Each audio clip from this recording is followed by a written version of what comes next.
¿Se oye bien? Amén. Dios le bendiga a todos nuevamente.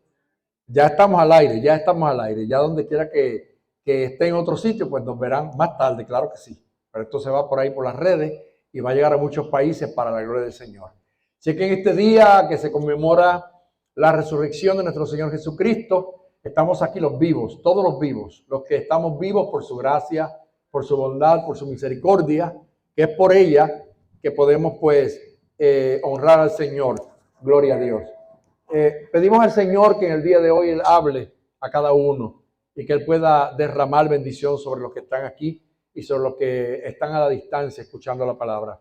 Le voy a invitar a estar de pie para que vayamos nuevamente a la Biblia y quiero considerar precisamente la porción, la parte principal de la porción que leyó mi hermana Evelyn en el devocional, que la encontramos en el Evangelio según Lucas. Gloria al Señor, el Evangelio de Lucas.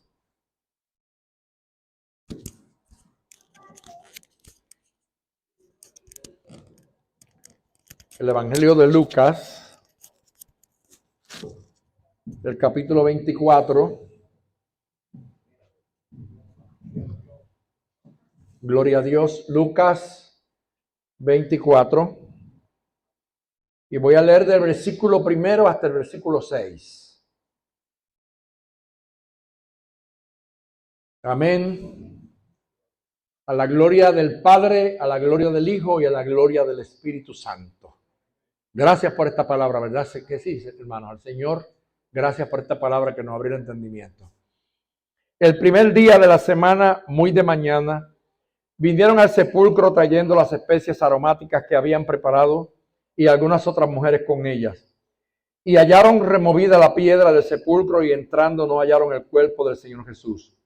Aconteció que estando ellas perplejas por esto, he aquí se pararon junto a ellas dos varones con vestiduras resplandecientes.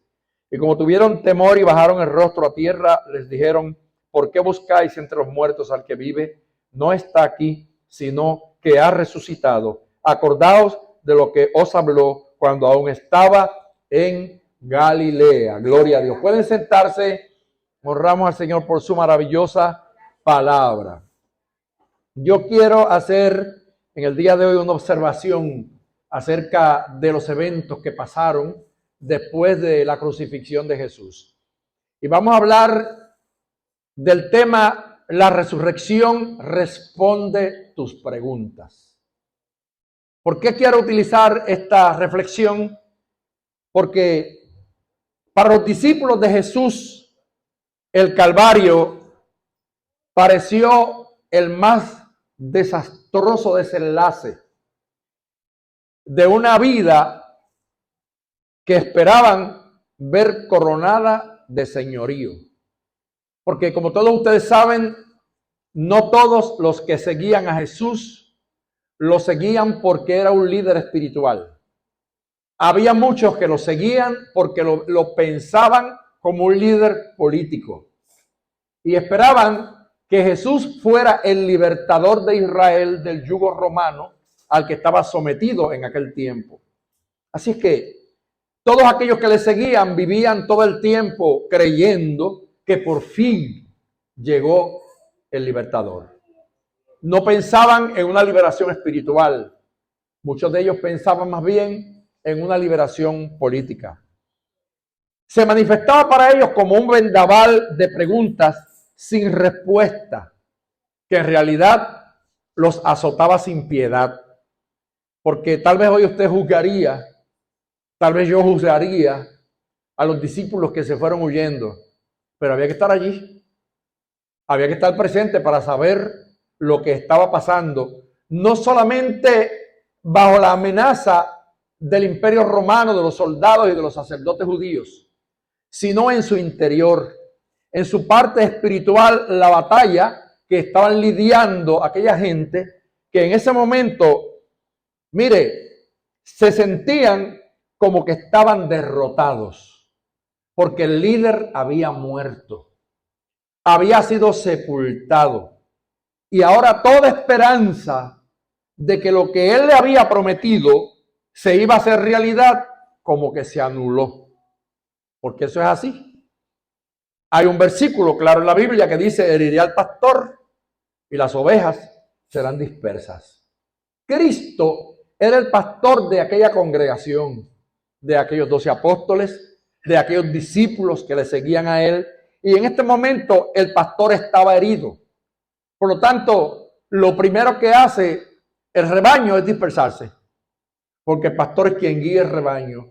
Pero si el rebaño se queda sin pastor, las ovejas cada cual agarran por despeñadero o caen en manos del león, porque son presas de la inseguridad. No tienen quien los dirija. Me imagino que comenzarían los discípulos a preguntarse: ¿qué mensaje podemos nosotros llevarle al mundo cuando nuestros ánimos han sido destrozados por la desilusión? Estamos ilusionados de que Él nos había hablado de un reino, de un gran reino que se establecería. Y ahora en este momento la desilusión se ha apoderado de aquellos discípulos, de aquellos apóstoles del Señor. ¿Qué nosotros ahora vamos a predicar si no tenemos ánimo para nosotros hacerlo? ¿Cómo anunciaremos nosotros buenas noticias al mundo cuando el pesimismo los había puesto ciegos? Ellos no podían ver la realidad de que lo que estaba sucediendo era precisamente el cumplimiento de lo que ya se había profetizado miles de años antes, y que Jesús a cada rato se lo recordaba a ellos. Jesús había dicho que Él moriría, había dicho que Él resucitaría. Todos ellos lo celebraban cuando Él lo decía. Algunos protestaban por su muerte, pero ahora cuando el hecho se va a hacer realidad, ahora no creen. Murió nuestro líder, se acabó todo. Era un desenlace triste para todos aquellos seguidores del Señor Jesús. Mire, yo anoté aquí unos pensamientos. ¿Cómo ellos podrían anunciar un reino sin rey? Porque el rey estaba muerto. ¿Cómo podrían anunciar un cielo si el cielo estaba vacío? Porque el que bajó del cielo estaba muerto. ¿Cómo podrían ellos anunciar salvación para la humanidad si aparentemente el proyecto de la salvación había abortado? Porque el que trajo el mensaje de salvación estaba muerto. ¿Cómo podrían hablar de una cruz sin garantía de redención? Porque era a través del sacrificio de la cruz donde el hombre iba a ser redimido. Así que yo quiero que usted piense cuántos interrogantes le estaban pasando a aquel círculo de gente que convivía con él, que él le decía secretos del cielo. Porque la Biblia dice que Jesús le hablaba a las multitudes en parábola y después en privado le explicaba a ellos lo que él no quería que los demás supieran.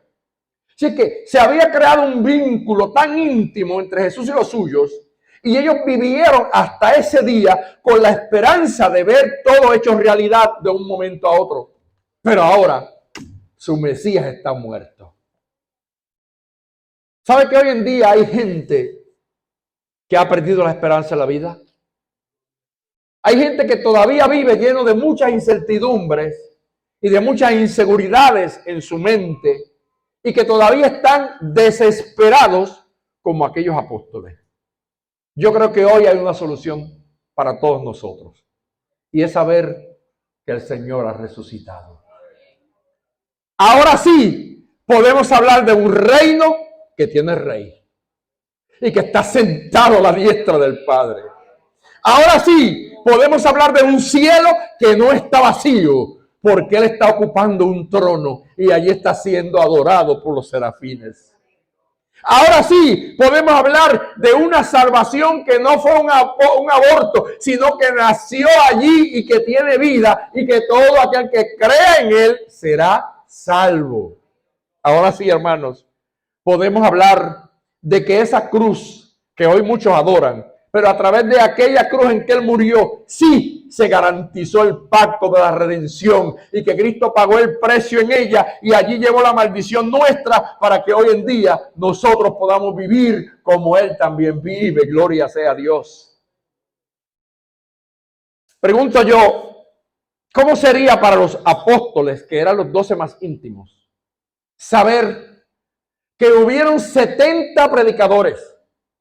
70 predicadores que él había comisionado y que un día salieron y que vieron milagros al grado que cuando llegaron le decía: Señor, hasta los demonios se sujetan en tu nombre. Y ahora, ¿dónde estaban aquellos 70 predicadores? La fe se había ido.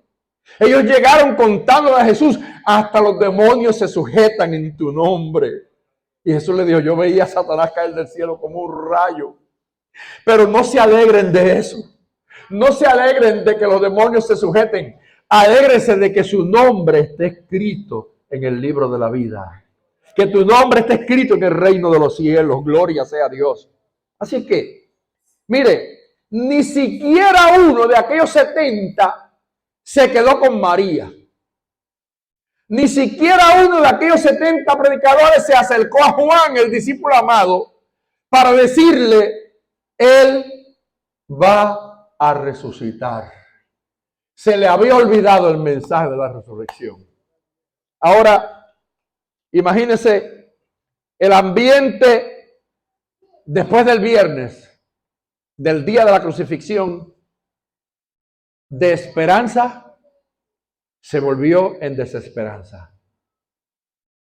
El evento del Calvario de luz se convirtió en oscuridad, aún para los que le habían seguido y habían estado con él. De ahí en adelante, todo estaba terminado según ellos. Parece como si aquel consumado es le había puesto fin a todas las esperanzas de los seguidores de Jesús. Oiga, hermanos, esas eran las preguntas y los interrogantes de los humanos, que tú y yo también podemos tener muchas veces en nuestra vida interrogantes. Pero yo quiero llevarlos ahora a las 5 preguntas que hace el cielo. Después que el Señor ha resucitado, el panorama cambia. Un día como hoy, aunque no sabemos en qué fecha fue, ni podemos decir que fue en marzo o en abril, no sabemos eso. Simplemente glorificamos a Dios porque tenemos un día para recordarlo. Pero mire, el día en que Jesús resucitó, volvió la luz. Se fue el apagón. No hacía falta Luma. Había alguien más grande y poderoso que Luma. Porque la Biblia dice que aquel día temprano en la mañana, un ángel del cielo bajó y removió la piedra. Aquella tumba que había sido ocupada por 3 días, ahora va a ser desocupada, quedaría vacante, porque el cielo bajó de nuevo a manifestarle a los hombres: tengan esperanza otra vez. Gloria. Miren, hermanos, la primera pregunta la encontramos en Lucas 24:5. Lucas dice que fueron 2 ángeles que llegaron. Y dice: ¿por qué buscáis entre los muertos al que vive? Esa fue la primera pregunta. ¿Cuánta gente hoy está todavía buscando a un Cristo muerto? ¿Sabe que hoy hay templos que están llenos de gente adorando a un Cristo que lo cargan aquí? O que lo tienen en una cruz al frente y que cuando llegan le hacen una reverencia. Ese no es el mío. El mío está aquí conmigo, a través del poder del Espíritu Santo. El mío venció la muerte. El mío derrotó al diablo. El mío venció al pecado. El mío dio libertad a los cautivos. El mío, el Cristo que yo adoro, está vivo. Está vivo. Entonces la pregunta de hoy debe de ser para todo el mundo: ¿por qué lo buscan en templos huecos? ¿Por qué lo buscan todavía en lugares donde Él no está? La tumba de Cristo está vacía. Yo decía el viernes, mire, la tumba de Mahoma está llena. Por lo menos huesos tienen que quedar allí, o polvo. La de Buda también. La de Mita, que la tienen ahí en Atorrey, hecha un pedazo de qué sé yo qué.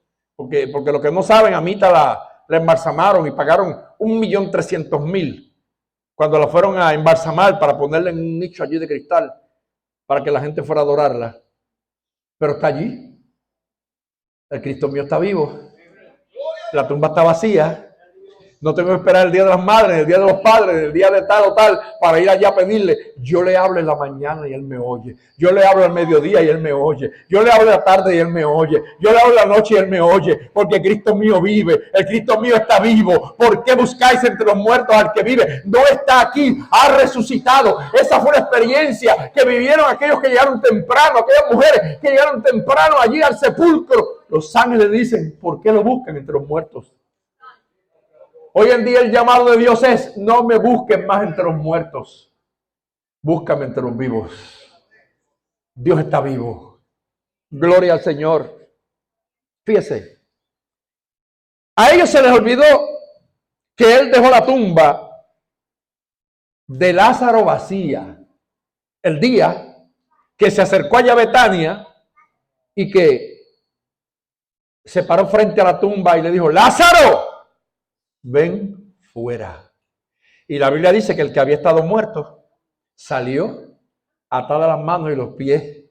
Y él le dijo a los que estaban allí, desatadlo y dejarlo ir. ¿Acaso ese mismo que había resucitado a Lázaro y dejó la tumba de Lázaro vacío, no era poderoso para dejar la suya propia vacía? Es que cuando la muerte escuchó la voz de Jesús frente a la tumba de Lázaro, salió huyendo de la tumba. Tuvo que irse y abandonar el cuerpo que por 4 días había gobernado, porque la luz y la vida había llegado y entonces no podían estar juntos.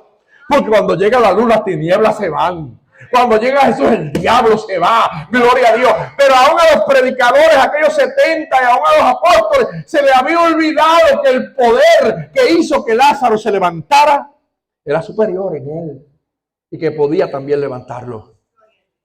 La segunda pregunta la encontramos en Lucas capítulo 24, versículo 17. La primera la hicieron los ángeles. La segunda la hace Jesús mismo. Cuando le dice, ¿por qué estáis tristes? Mire, esto Jesús se lo dice a 2 de los discípulos que iban camino de Emaús. Lo que leyó la hermana Evelyn en la lectura devocional. Habían perdido la esperanza, la fe, estaban en este panorama negro que le he mostrado del principio del mensaje y decidieron irse de Jerusalén. Y van para Emaús y Jesús se le acerca, ya resucitado. ¿Qué pláticas son estas que hay entre vosotros? ¿Y por qué estáis tristes? ¿Acaso eres tú el único forastero que no sabe las cosas que han sucedido aquí? ¿Qué cosas? ¿De Jesús? Escuche bien. Y a mí me llama la atención cuando estudio esto, porque ellos hacen énfasis y dicen, nosotros esperamos que Él habría de redimir a Israel. O sea, si usted se da cuenta, el énfasis principal que hacen era la liberación política. Porque ellos lo que hablan y hacen referencia es de que Israel tenía que ser libre de los romanos y ellos esperaban que ese era el líder político. Lo que yo decía el viernes, cuando hablé, no, el otro domingo, cuando hablé de la entrada triunfal, esperaban un hombre venido que montara en un corcel, no en un burro. Pero no, él llegó humilde. Entonces, ellos esperaban la liberación material, la liberación política, pero no la del alma. Aquí yo voy a hacer un alto, porque el evangelio es claro. Y los que predicamos el evangelio tenemos que predicarlo claro. Aleluya. A todos los que me ven y me oyen, nunca busque a Jesús para que lo sane. Búsquelo para que lo salve. Porque hay gente que tiene un cáncer y vienen a la iglesia. Déjame ir a la iglesia a ver si el Señor me sana. Pero ¿sabe una cosa? Aunque Él te sane el cáncer, te vas a morir de todas formas. Llega el día que te vas a morir. Lo importante no es esta muerte, es la otra. La muerte espiritual. Por lo tanto, el mensaje que Jesús quería transmitir a toda aquella gente que lo vio durante aquellos 3 años de su ministerio, era no un mensaje de liberación política, sino era una liberación espiritual del alma. Y hay montones de gente que van a las iglesias buscando fama. Hoy en día usted ha visto eso, por ejemplo, en muchos de los artistas del mundo, y yo soy criticón, y lo admito, pero las críticas mías son verdaderas. Usted ve gente del mundo que como que la fama se le estaba yendo, se meten en una iglesia y entonces empiezan entre los cristianos a buscar fama. Y usted ve montones de cantantes que empiezan a vender discos y esto y lo otro dentro de la iglesia porque la famita de allá estaba ya media débil, pero con muchos evangélicos incautos, pues los ven que les gusta. Entonces vienen buscando fama. Predicadores. Usted sabe que hay gente que estudia en un seminario y que son muy buenos predicadores y que simplemente andan detrás del renombre, de la fama que ellos quieren buscar. Mire, le está pasando lo mismo del camino de Maús. Habían seguido a Jesús, pero hasta ese momento no lo habían visto como Jesús quería que lo vieran. Tenían que verlo como el Salvador, no del pueblo de Israel como nación bajo el yugo romano, sino del pueblo que estaba cautivo en tinieblas espirituales que necesitaban ser liberados por la eternidad. Así que busque a Dios por el alma. No busque a Dios por el dinero, ni busque a Dios por la fama, ni busque a Dios, aleluya, por la sanidad divina. Busque a Dios porque su alma necesita ir al cielo. Es lo único que es eterno. Todo lo demás perece. Y hay que buscar a Jesús por lo que Él es. Por lo que Él es. ¿Oyó? Por lo que Él es. Porque hay que lo busca por lo que Él da. Hay que lo busca por lo que Él posee, por lo que Él nos da. No. Hay que buscarlo por lo que Él es. Aleluya. La tercera pregunta. ¿Por qué estáis turbados? Esa misma se la hace a él, a los que van a Emaús. En Lucas 24, 38. Jesús le dirige esta pregunta a esos discípulos, hermanos. Esta pregunta se la hace Jesús ya en el aposento, porque saben que los de Emaús regresan. Van y le dicen que han visto al Señor y se reúnen los discípulos en el aposento. Entonces Jesús se aparece allí y Jesús viene y le dice, ¿por qué ustedes están turbados? ¿Por qué están tan asustados? Porque ellos tenían mucho miedo. Mire, en el aposento alto, Él había hecho la cena con los apóstoles. Había sido un momento glorioso antes del morir. Había sido un lugar donde traía recuerdos gratos de la manifestación del Señor. Y ahora, el mismo lugar que había sido de gloria, ahora era un lugar de miedo, de turbación. Y ellos están turbados. Y Jesús se le aparece y dice, ¿por qué están turbados? Oiga, es que a veces los eventos de la vida nos hacen perder la fe. Y nos turbamos ante situaciones que nos hacen encerrarnos. ¿Sabe cuánta gente hoy en día está encerrada? Porque los discípulos se habían metido como se habían enclaustrado. Se habían encerrado que no se atrevían ni salir a la calle. Porque las situaciones de la vida hacen que la gente busque un lugar donde esconderse. Hoy, mientras yo predico, hay gente que está en depresión, que no salen de la casa, que no quieren ni que el vecino los vea, que están encerrados en un mundo de soledad porque piensan que todo el mundo le ha fallado, incluyendo a Dios. Piensan que Dios le ha fallado. La tercera pregunta es para esos que están en esta condición hoy. ¿Por qué están turbados? ¿Por qué están asustados? ¿Por qué están encerrados? Si yo estoy vivo. La tumba está vacía. Gloria sea el nombre del Señor. Estos discípulos estaban escondidos porque el miedo se había apoderado de ellos. Yo le voy a leer la porción porque quiero que usted la escuche bien. En Lucas 24, versículo 38. Mientras ellos hablaban de estas cosas, Jesús se puso en medio de ellos y les dijo, paz a vosotros. Qué cosa hermosa, ¿verdad? Usted escuchar en un momento de turbación un mensaje alentador, paz a vosotros. Entonces, espantados y atemorizados, pensaban que veían espíritu. Hasta creyeron que era un fantasma. Porque la situación del viernes al domingo los había turbado al grado que habían perdido ya hasta el discernimiento. No podían ni discernir que el que estaba allí y que el que hablaba de paz no era cualquier espíritu, era el dueño de los espíritus que estaba allí. Y él les dijo: ¿por qué estáis turbados? Y vienen a vuestro corazón esos pensamientos. Mirad mis manos y mis pies, que yo mismo soy. Palpad y ved, porque un espíritu no tiene carne ni hueso, como veis que yo tengo. Y diciendo esto, le mostró las manos y los pies. Y como todavía ellos de gozo no creían, oye, mire qué cosa.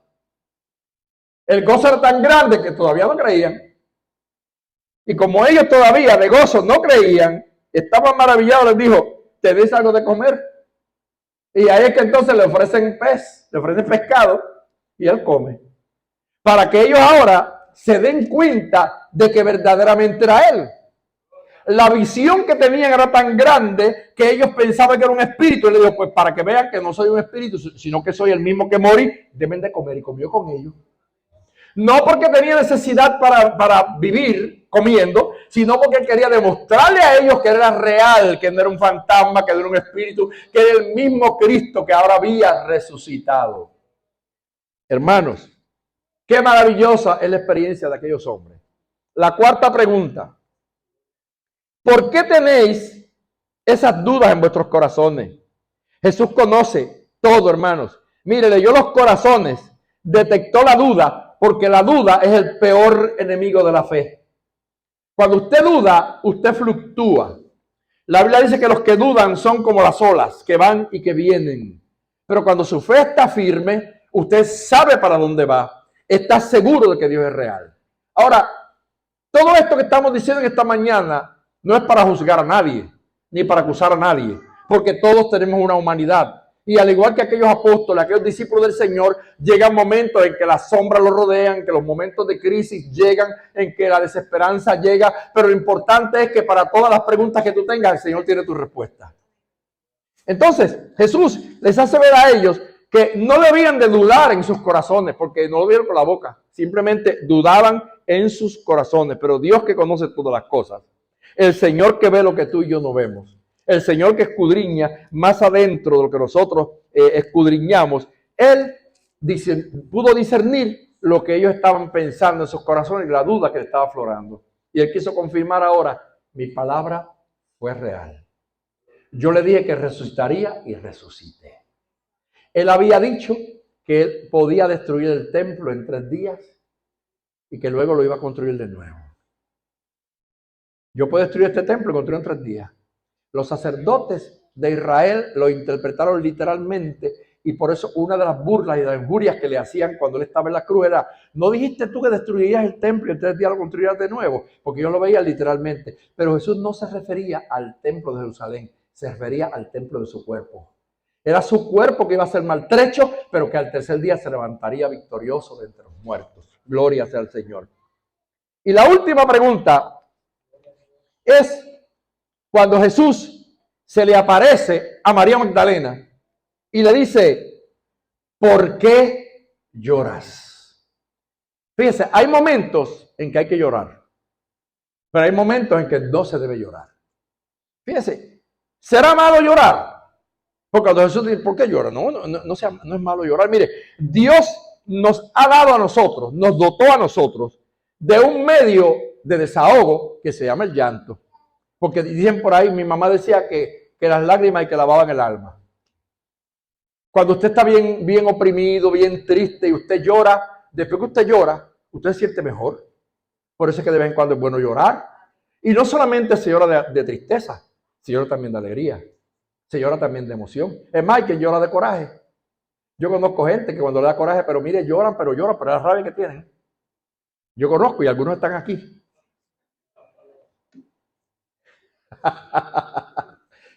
¿Verdad, Ismael? Mira, Ismael es mi primo, yo lo conozco muy bien. Ismael, cuando le da coraje, él llora, pero llora, y es de coraje. Y en mi familia hay muchos que somos así. O sea, que en el momento de el coraje es tan grande que uno lo que hace es llorar. Pero cuando lo vea llorando, sácale el calzo. Porque es peligro lo que viene de camino. Ahora, llorar no es malo. Es porque Dios nos ha dado esto para tener un equilibrio emocional. Si usted no llora, Mire, hasta un infarto le da. De vez en cuando es bueno llorar. Ahora, en este momento, yo quiero que usted vea ejemplos. Por ejemplo, Jeremías lloró cuando vio a Jerusalén que rechazaba su mensaje. David lloró al ver el odio que le tenían aquellos que le estaban persiguiendo para matarlo. Job lloró en su desgracia cuando su casa y su vida fueron enlutados. Y para decirle más, Jesús lloró. Lloró frente a la tumba de Lázaro. Y los que estaban ahí decían, miren cuánto le amaba. Porque Jesús lloró. Y lloró de verdad. Ahora también Jesús lloró mirando a Jerusalén. Oh Jerusalén, Jerusalén. Tú que matas a los profetas y apedreas a aquellos que te son enviados. ¿Cuántas veces quise juntarte como la gallina junta a sus polluelos debajo de sus alas y no quisiste? Jesús llora todavía por todos aquellos que lo menosprecian. Jesús llora por todos aquellos que no valoran el sacrificio del Calvario. Jesús llora y yo me imagino, hermano, el lloro de Jesús cada vez que ve que un alma se va al infierno. Porque Dios no quiere que nadie vaya al infierno. Dios no manda a nadie al infierno. Es que el hombre mismo escoge su propio final y su destino. Es el hombre el que decide a dónde va a pasar la eternidad. Lo decido yo con mis obras. Lo decido yo con mis acciones. Si yo acepto a Jesús, yo escapo de la muerte eterna. Pero si yo me voy al infierno, yo sé que Jesús llora por él. Llora por todo aquel que se ha ido, porque Él pagó el precio para que nadie se pierda, sino que todos procedan a arrepentimiento. Pero ahora fíjese, ahora Jesús le pregunta a María, ¿por qué llora? Es que María había llorado demasiado ya. Usted sabe que desde que ella vio a Jesús que lo estaban maltratando y golpeándolo y pisoteándolo y escupiéndolo, aquella mujer pasaron todo el camino llorando, todos los que la amaban iban llorando. Pero ¿sabe qué? Hay un momento en que tú tienes que decir, para allá. Y no voy a decir para de sufrir, como la Iglesia Universal. Para de llorar. Hay momentos en que no debemos llorar más. Y hay que glorificar a Dios. Porque ya la razón de llorar terminó. Entonces, ahora ella ya no tiene más por qué llorar. Porque Jesús había resucitado. Ella no lo sabía. No lo había ni reconocido porque ella establece un diálogo y cree que es el hortelano. Y le dice, ¿dónde lo pusiste? Dime, ¿dónde pusiste a mi maestro? ¿Te lo llevaste? Dime, ¿dónde está? Y él le dice, María. Oiga, pero la voz de Jesús es inconfundible. Cuando ella escuchó la voz de su maestro, dijo, Raboni, que significa maestro. Oiga, entendió que aquella voz era familiar. Era una voz que estaba acostumbrada a oír durante más de 3 años y que ahora no había cambiado su tono, sino que con la misma dulzura la llama por su propio nombre, porque Jesús te conoce por tu nombre. Él me conoce por mi nombre. Y en el momento en que tú estás angustiado, Él está ahí para llamarte por tu nombre. Aleluya. Entonces, hermanos, mire, ahora cuando María lo reconoce, entonces que grita maestro. Salió del abismo de la tristeza al paraíso del regocijo. Se le acabó el llanto y el dolor. Y Dios quiere que tú y yo hoy salgamos de ese abismo que muchas veces nos ha hundido. Yo quiero preguntarte en el día de hoy y quiero que tú te contestes a ti mismo.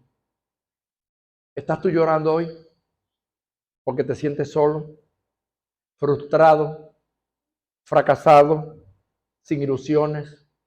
Alguien te hirió, has sido afrentado. Pero mire, Jesús comparte tu dolor. Y Él te dice en el día de hoy, no llores más. No llores más. Se acabó tu dolor porque nuestro Señor está vivo. Yo tengo el día de hoy el gozo de saber que yo conozco el verdadero camino. Y que por la gracia del Evangelio y por la revelación de la palabra, tú y yo estamos en el camino correcto. Estamos adorando al único Dios verdadero. Estamos sirviéndole al Mesías, el ungido de Dios, el único que enjuga tus lágrimas. Así es que en el día de hoy hay cosas que te han hecho llorar. Para de llorar. Detén tu llanto y abrázate al resucitado. Porque la tumba está vacía. Dios te bendiga y Dios te guarde. Él es la respuesta a todas tus preguntas. Es la respuesta a todas tus preguntas. Lo que no entiendes hoy, lo entenderás mañana. Que Dios te bendiga y Dios te guarde. El Señor ha resucitado.